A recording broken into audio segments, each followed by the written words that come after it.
Britain in the 1970s was a country going through change.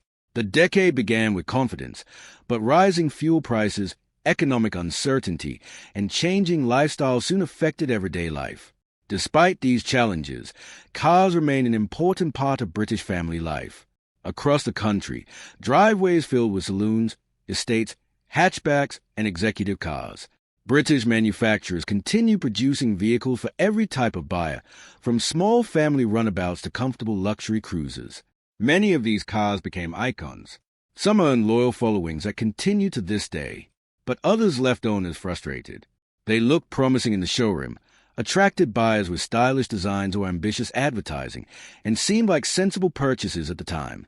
Unfortunately, reality often proved very different. Mechanical problems, poor reliability, disappointing performance, and questionable engineering decisions turned some of these cars into major regrets for the families who bought them. Today, we're counting down 10 British cars from the 1970s that many families wish they had never purchased. Let's begin. Number 10. Austin Allegro. Introduced in 1973 by Austin, the Allegro was intended to replace the successful Austin 1100 and 1300 range. British Leyland had high hopes for the car.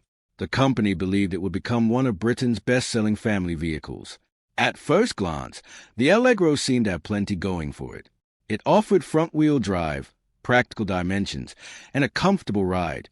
Many families liked its spacious interior and relatively affordable running costs. The car was marketed as a modern solution for everyday motoring. Unfortunately, problems soon appeared. The styling proved controversial from the beginning. Many buyers simply didn't find the car attractive. Build quality also became a major issue. Owners reported numerous reliability concerns, ranging from electrical faults to mechanical failures. The famous square steering wheel fitted to some versions became one of the most criticized features in British automotive history. Although the Allegro sold in large numbers, countless families eventually regretted their decision. What should have been a major success became one of the most famous disappointments of the decade. Number 9. Morris Marina. The Morris Marina arrived in 1971.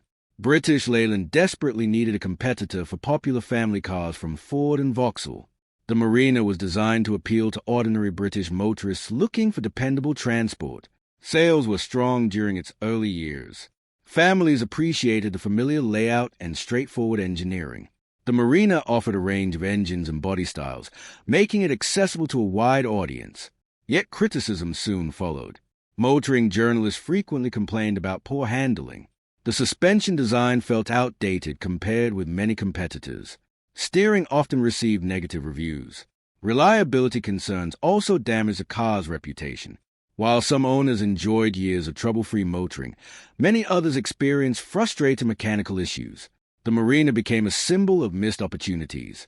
It wasn't completely terrible, but it was rarely as good as its rivals. For many families, buying a Marina seemed sensible at first. Later, many wished they had chosen something else. Number 8. Triumph Stag.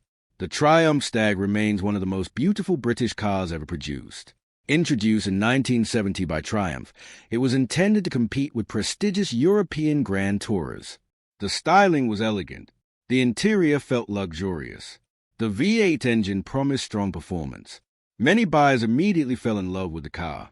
On paper, it looked like a winner. Unfortunately, reality proved more complicated. Engine reliability quickly became a major concern. Cooling problems affected numerous vehicles. Mechanical failures became increasingly common. Owners often face expensive repairs. The disappointment was especially severe because expectations had been so high. People didn't simply expect the Stag to be good. They expected it to be exceptional. Although many surviving examples are now cherished classics, families who purchased early models often found themselves dealing with endless frustration. The Stag remains one of Britain's greatest examples of a car that promised everything but delivered far less. Number 7. Hillman Avenger. Launched in 1970 by Hillman, the Avenger entered a highly competitive market. The car offered attractive styling, practical dimensions, and a range of efficient engines. Many families considered it an excellent alternative to established rivals. Initially, sales were encouraging. Drivers appreciated its comfortable ride and respectable performance. The Avenger looked modern and felt well suited to family life. However, Long-term ownership often revealed weaknesses. Rust became a serious issue. Corrosion appeared far sooner than many owners expected. Build quality concerns also affected the car's reputation. As years passed, many Avengers disappeared from Britain's roads surprisingly quickly. Families who hoped for dependable long-term motoring often found themselves disappointed. The Avenger wasn't a complete failure, but it certainly failed to meet the expectations of many buyers. Number 6. Austin Maxi. When Austin introduced a Maxi in 1969, it appeared ahead of its time.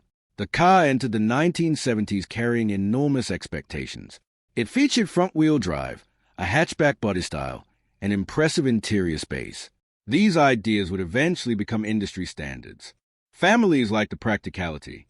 The folding seats created remarkable versatility. Fuel economy was respectable.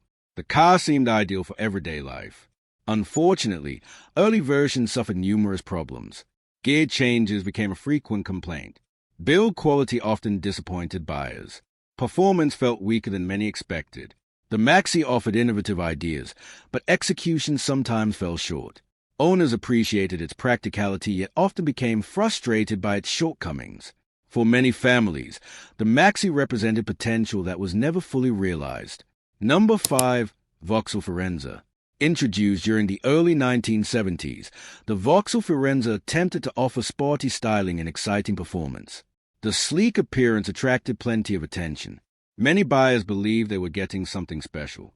The coupe design stood out on British roads. Performance was respectable. The driving experience felt more engaging than many ordinary family cars. However, several problems limited the car's success. Build quality varied considerably. Reliability concerns frustrated owners. Parts availability sometimes became difficult. The car's image also struggled against stronger competition. Families who hoped for affordable sporty motoring often discovered ownership wasn't as enjoyable as expected. Although the Firenze developed a loyal following, many buyers found themselves disappointed by the overall experience. Number 4. Rover SD1. The Rover SD1 arrived in 1976 and immediately attracted praise. Its dramatic styling looked futuristic. The spacious interior impressed journalists. The V8-powered versions offered strong performance. Many experts predicted a bright future. Families seeking luxury and prestige quickly became interested. The SD1 appeared capable of challenging premium European rivals. Unfortunately, serious quality control problems soon emerged. Assembly issues damaged reliability. Owners reported numerous faults. Build quality varied significantly between vehicles. The disappointment was particularly painful because the SD1 possessed genuine strengths. Many people still believe it could have become one of Britain's greatest cars. Instead, poor execution undermined its potential. Families who expected luxury often found themselves dealing with unexpected headaches. Number 3. Princess. The Princess entered the market in 1975. Its wedge-shaped styling looked modern and distinctive. British Leyland hoped the car would redefine family motoring. The spacious cabin impressed many buyers. Ride comfort was excellent.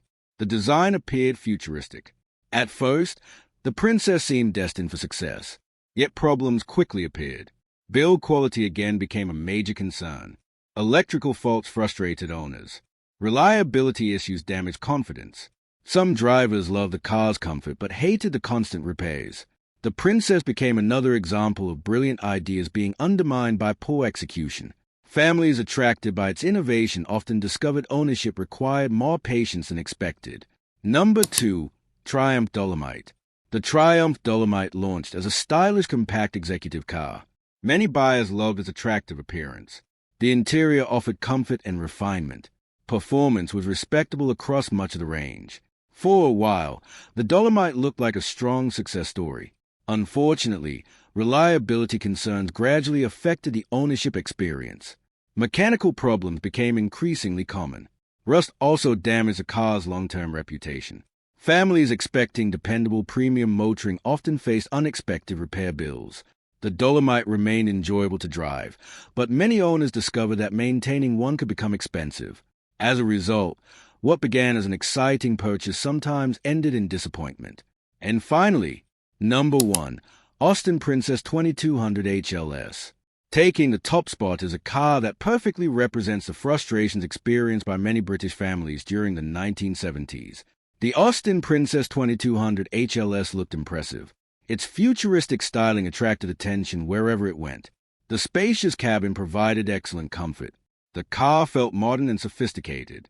Many families believed they were buying the future. Sadly, the reality often proved very different. Reliability problems became common. Electrical faults frustrated owners. Build quality concerns continued to appear. Trips to garages became all too familiar. The disappointment was amplified because the Princess genuinely offered so much promise. It looked like a breakthrough family car. Instead, many owners found themselves dealing with constant issues. For countless families, the excitement of bringing home a new Princess eventually turned into regret. That combination of high expectations and frequent disappointment earns it the #1 position on today's list. Looking back today, the 1970s remain one of the most fascinating decades in British automotive history. The era produced memorable designs, ambitious engineering, and some truly iconic vehicles. Yet it also revealed many of the challenges facing Britain's motor industry. Several cars on this list introduced innovative ideas. Some looked stunning.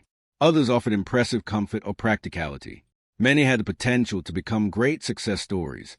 Unfortunately, reliability problems, poor build quality, and engineering shortcomings often prevented them from reaching that potential. Despite their flaws, these vehicles remain important parts of British motoring history. They tell the story of an industry trying to adapt during a period of enormous change. They remind us that even disappointing cars can leave a lasting impact. Today, collectors preserve many of these models. Enthusiasts continue restoring them, and automotive historians still debate what might have been. Some owners remember them fondly. Others remember endless repair bills. But one thing is certain. These were the British cars that many families regretted buying in the 1970s. And that is exactly why they are still remembered today.